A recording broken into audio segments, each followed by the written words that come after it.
semangat. Ih, halo semuanya. Selamat sore. Jadi sebelumnya kira-kira udah ada yang tahu belum sih? Kira-kira SMP 1 mau bawain cerita apa ya? Ada yang tahu nggak? Nggak tahu. Penasaran nggak? Penasaran tidak? Oke, karena udah banyak yang penasaran, sebelumnya perkenalkan dulu. Halo semuanya, perkenalkan nama saya Tirza Claudia Roseli, perwakilan dari SMP Negeri 1 Merauke. Dan pada kali ini saya akan menjadi pembicara atau yang menyampaikan cerita tentang cerita yang berjudul Nenek Pemakan Daging. Nah, karena udah banyak yang penasaran nih, langsung aja ya, kita mulai ceritanya. Dadah! Zaman dahulu, di tempat yang jauh, hiduplah 4 bersaudara. 2 perempuan dan 2 laki-laki yang suka berkelana. Suatu hari, mereka pergi berkelana. Namun, di tengah-tengah perjalanan, mereka bertemu dengan nenek tua yang aneh. Dengan rasa penasaran, anak bungsu yang polos menyapa nenek tersebut. Lihat itu, ada seorang nenek tua di sana. Permisi, Nek. Apakah nenek tinggal di sekitaran sini? Nenek aneh itu menatap mereka dengan tatapan tajam. Dia menjawab si bungsu, namun sambil menawarkan sesuatu yang tak mereka duga. Kalian pasti sedang berkelana. Bagaimana jika kalian bermalam di malam?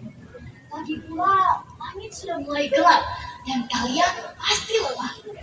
Kakak tertua menatap adik-adiknya dan bertanya dengan ragu. Bagaimana? Apakah kita bermalam di sini? Ketiga saudara saling memandang, kemudian mengangguk. Ya sudah, kita bermalam di sini saja. Lagi pula nanti tidak ada tempat lagi. Baiklah, ya, aku setuju. Ikut dengan. Hari mulai gelap, angin sore meniup lembut, namun juga diiringi dengan perasaan tidak enak. Nenek tua itu memandu mereka sampai ke sebuah gubuk tua. Ternyata itu rumah nenek. Mereka pun beristirahat di dalam gubuk itu. Setelah mereka cukup beristirahat, tiba-tiba nenek mulai melakukan sesuatu yang aneh. Nenek itu mengambil jaring yang akhirnya ia pakai untuk menutup wajahnya. Sebentar. Kalian tahu gak sih apa sebenarnya sesuatu yang aneh? Kira-kira ada yang tahu gak? Kira-kira ada yang bisa nebak gak? Setelah ini apa sebenarnya yang akan dilakukan si nenek? Sorry ganggu ya. Lanjut. Kemudian nenek memanggil 4 bersaudara itu dengan suara seraknya yang menyeramkan. Anak-anak, kemarilah. Keempat saudara itu pun menghampiri si nenek. Sekarang, kalian ambil kulit kelapa itu dan lemparkan di Keempat saudara itu menuruti permintaan nenek, namun saling berpandangan karena penasaran dan curiga. Ada apa ini? Nenek itu aneh sekali. Kita kepung saja nenek itu dan kita lempar bersama-sama. Siapa tahu ini permainan anehnya. Nenek mengenakan jaring dan keempat saudara itu melempar nenek itu dengan serabut kelapa.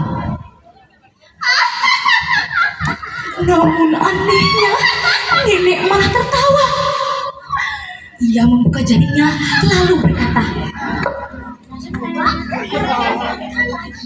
Lihat, aku tidak apa-apa.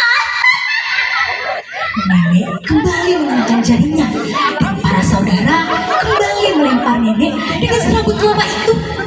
Namun sama seperti tadi, nenek itu tetap tidak apa-apa. Sampai akhirnya nenek menyuruh mereka untuk berhenti. Nenek pun menawarkan kepada mereka untuk makan malam di gubuknya. Baiklah, kalian pasti segera masuk ke dalam rumah.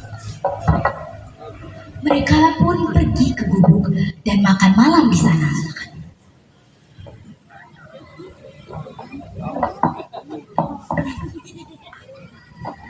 Sembari mereka makan, tiba-tiba nenek kembali berbicara. Sekarang kalian boleh tidur.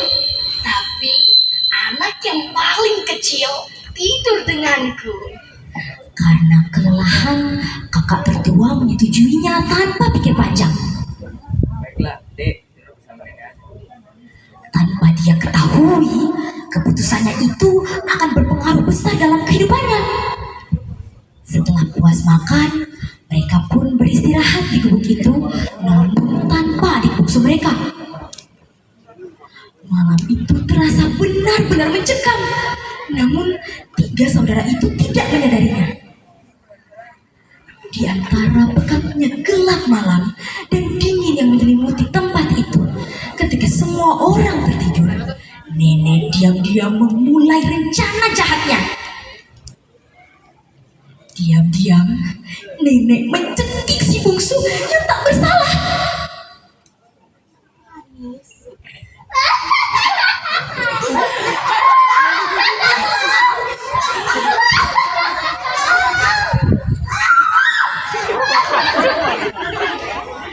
Naasnya, nasib si bungsu ternyata harus berakhir tragis di tangan nenek jahat itu. Setelah si bungsu mati, dengan jahatnya dan dengan rakusnya, nenek memakan sebagian daging si bungsu. Dan darah anak kecil memang sangat lezat. Setelah nenek itu puas, ia kemudian menyembunyikan tubuh si bungsu di bawah lembaran daun kelapa dan segera menghapus jejaknya.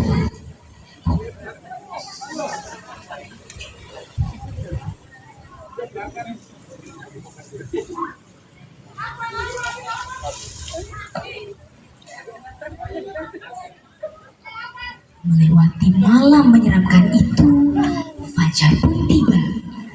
Kakak tertua terbangun lebih awal. Namun ia menyadari sesuatu dan mulai merasa khawatir. Dengan tergesa-gesa, ia keluar untuk mencari adik bungsunya.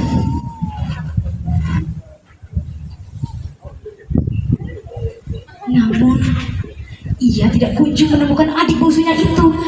Ia mulai panik dan segera berlari kembali ke gubuk untuk mengabari saudara-saudaranya yang lain. Bangun. Apa jangan-jangan ada kabur?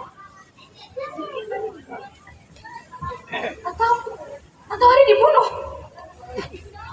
Mereka pun pergi bekerja sama untuk mencari adik bungsu mereka yang sangat mereka sayangi itu. Mereka pun menghampiri nenek dan bertanya kepada nenek mengenai keberadaan adik bungsu mereka. Namun nenek malah pura-pura terkejut. Di mana adik kita? Ada apa dengan adik kalian? Adik kita tidak ada di Tadi malam aku tidur bersamanya, tapi aku terbangun. Lalu aku tidak melihatnya di sampingku. Apa jangan-jangan dia telah hilang? Mulai Ayo, panik kita segera karena tidak menemukan mencarinya. jawaban dari nenek. Dengan rasa khawatir, mereka bergegas untuk mencari adik mereka di sekitaran gubuk. Namun, tetap saja hasilnya nihil. Hingga tiba-tiba, salah seorang dari mereka mulai menyadari sesuatu. Oh, apa ini?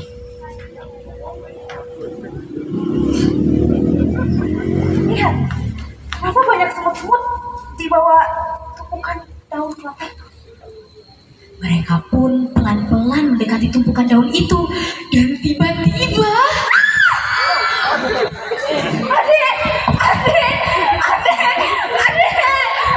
Adik, kenapa bisa begini, adik? Ini yang udah bunuh adik kita, ini yang udah bunuh adik. Adik. tanpa aba-aba mereka mengambil kayu pemukul. Mereka yakin bahwa semua ini adalah ulah nenek aneh itu. Perlahan-lahan mereka mendekati nenek dengan langkah penuh amarah dan tiba-tiba memukulnya secara membabi buta dengan sangat kuat. Pasti kamu kan yang membunuh adik kamu. Menggunakan adikku sekalian dengan caranya semangat.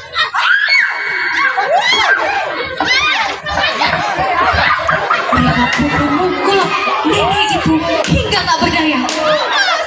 Setelah mereka merasa puas dan nenek itu tak berdaya, mereka segera menyeret tubuh nenek yang sudah tak berdaya ke dalam gubuk yang tiada lain adalah rumahnya sendiri.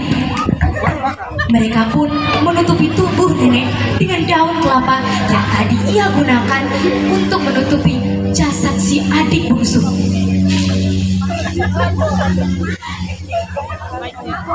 Namun, apapun yang dapat mereka lakukan tidak dapat mengembalikan adik bungsu mereka. Kakak tertua hanya dapat meratap sambil menenangkan adik perempuannya yang tinggal satu-satunya. Penyesalan memang selalu datang di akhir. Ketiga saudara itu pun pergi dari tempat itu dengan hanya membawa hiasan tangan milik mendiang sang adik dengan hati yang sangat berat. Akhir dari perjalanan dari hidup si nenek juga mengakhiri perjalanan mereka dan mengakhiri semua cerita ini. Betapa malangnya nasib anak buah polos itu. Padahal dia tidak berdosa ya. Dari sini kita bisa mengambil kesimpulan bahwa jangan pernah coba-coba untuk langsung percaya dengan orang yang belum dikenal. Bagaimanapun itu, kejahatan tidak akan timbul karena hasad dan keinginan, tapi datang karena ada kesempatan. Penyesalan pasti akan selalu datang di akhir. Dan ingat bahwa setiap perbuatan dan tindakan yang diambil pasti memiliki konsekuensinya masing-masing. Sekian yang dapat saya sampaikan. Akhir kata, bila ada kesalahan, mohon maaf dan segera dibicarakan, bukan malah mencari yang lebih menarik perhatian. Saya Tirza Claudia Roseli selaku narator mewakili SMP Negeri 1 Merauke mengucapkan terima kasih atas perhatiannya. Kiranya kisah yang dapat kami bawakan ini dapat bermanfaat bagi saudara sekalian. Terima kasih. Selamat sore. Spensa Merauke. Luar biasa perform.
Sanggar Dahukai yang sudah perform di sore hari ini.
Manisapa, Manisapa,